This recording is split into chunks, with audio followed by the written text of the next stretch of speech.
Hunger has no face.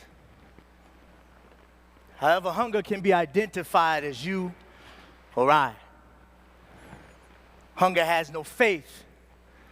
For faith is the substance of things hoped for. It is the evidence of things not seen. So how can a man have hope where there is no substance in his stomach to sustain him and no evidence of a commitment from society to end food insecurity?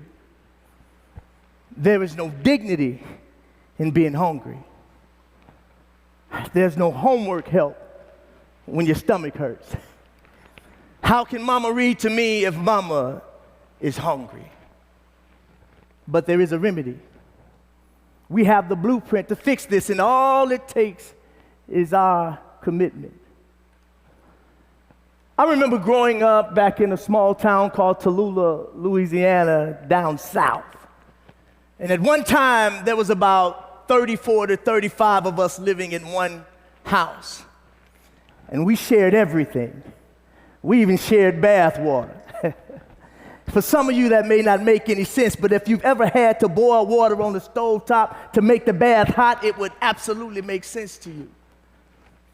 We shared everything from plates and cups, and there were so many of us that sometimes half of us would eat while the others would wait to use the utensils. It's just what it was. And every now and then, my grandmother would send me down to the community grocery store with a note. And she'd say, take this note down to Mr. Wayne's and give it to Mr. Wayne's.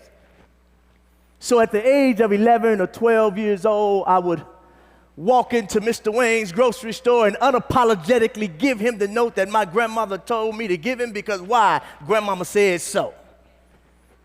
And he would take the note from me and he would begin to read it and he'd give it back to me and say, here, take the note to Mr. Sims. Now, Mr. Sims worked in the meat department, and so I would give Mr. Sims the note, and he would look at the note, and he would begin to cut for us 2 pounds of bologna, and he'd cut about 2 pounds of salami. Then he'd cut another 2 pounds of chopped ham. And he would give the meat to me and say, on your way back to Mr. Wayne's, I want you to grab 2 loaves of bread and take it back to him and give everything to him. So I'd go back to the front counter and I'd set everything up on the counter and give it to Mr. Wayne's. And while he was bagging it, I'm sitting there holding the note that I was too afraid to read. And he would bag everything up and he would give the groceries to me. He'd say, here, take the groceries home, but leave the note with me. And years went by before I had the courage to even read the note that my grandmother would give to me. I had no idea that the note she gave me said, for 2 pounds of bologna, for 2 pounds of salami, for 2 pounds of chopped ham and 2 loaves of bread, I owe you. Followed by her signature, her John Hancock, her mark, if you will. But this was community. You see, Mr. Wayne's knew my grandmother and her 7 kids. He also knew her 7 kids had about 17 kids of their own and that there was always another mouth to feed. But in community, no one would ever be allowed to go hungry because we shared everything. In community, resources revolve around its residents. But with commerce, the exchange is always about financial gain. And for the purpose of financial gain, these large grocery chains moved in and changed everything. They were strategic in positioning themselves outside of poverty on the edge of the communities like the one that I grew up in. You know, we were impoverished, but we were unaffected by unexpected things. Why? Because in community, everything went around everybody. Can I borrow 2 eggs? Who can imagine trying to get 2 eggs from the neighbor right now? Can I get a cup of flour? Can I get a cup of sugar until my husband gets home in an hour? Because in true community, everything connects. But with commerce came in Exodus. With commerce, by their marketing, they led us out of our community like the Pied Piper, and we carried all of our resources to a place that they sold as a better way. And our local grocery stores couldn't compete. They were priced out of their position of need. Groceries became an endangered species because the market was so far away. If you continue to pull resources out of a community, you'll find that that community becomes a dry and an arid place. And it gave the nation, to give us a name to our situation, they called us food deserts. And the food desert is basically a location where poor people tend to have limited access to fresh food, fresh meat, and especially fresh veggies. But where there is no well, you'll drink wine.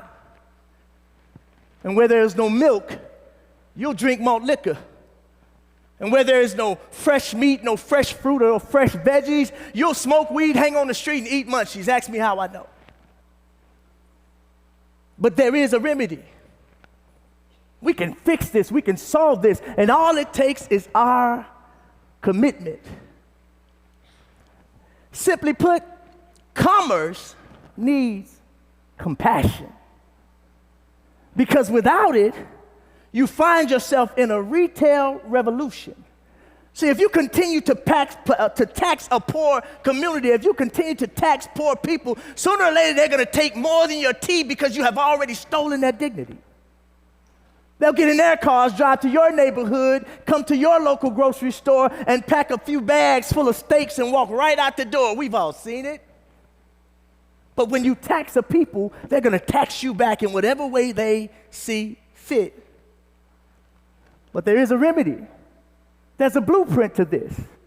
There's a way to end this. There's a way to fix this. And we have the blueprint.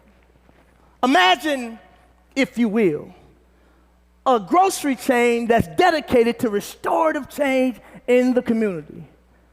80% retail, 20% free food pantry. And in the words of my granddaughter Leah, yes, I said free.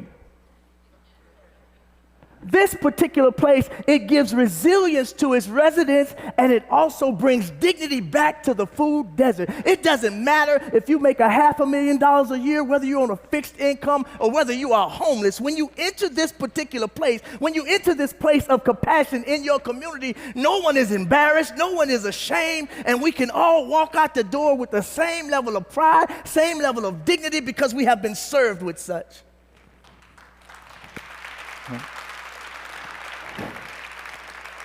With this particular model, we can remove all of the food pantry lines that scream poverty in our community. Are there issues? Yes. Are there obstacles? Absolutely. But this particular model can be cultivated and made to match or fit whichever community you place it in. Ours push back on petty theft. The manager of the convenience store that was near us, he said that his theft dropped when we opened up, because people no longer had a need to take what we were giving away from free. And when it comes to petty theft, why would you steal my ground beef if I'm giving you ground turkey? Because we are exchanging everything, just like the community I grew up in. We can change this thing. When greed is not the catalyst, commerce and community can coexist. What Mr. Wayne's did for me and my family, I aim to do for my community. What I do for my community can be duplicated in yours. And we can change the definition of a food desert by bringing this oasis of opportunity into every isolated place where there is no grocery store.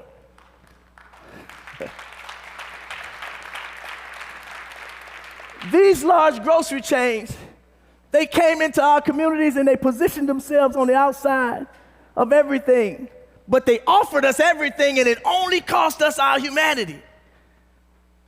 Commerce cost us our compassion. Supercenters stole our sympathy. And giant grocery stores gorged on our generosity. But there is a remedy. You see, at the aftermarket, you don't need money to make a meal.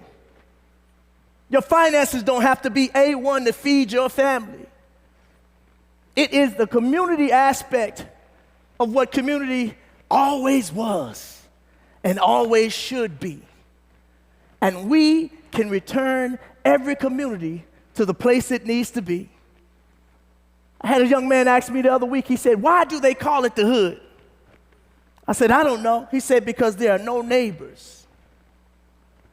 If we can return neighbors back to the hood and compassion back to commerce, then we can fix our society and get rid of food deserts by adding this oasis of opportunity in every single place. Our retail provides sustainability, and our food pantry gives resilience to its community. It can be done, and the aftermarket is simple proof that the concept works. It works, and it is working. And we can change the destiny of all the little kids who used to be me.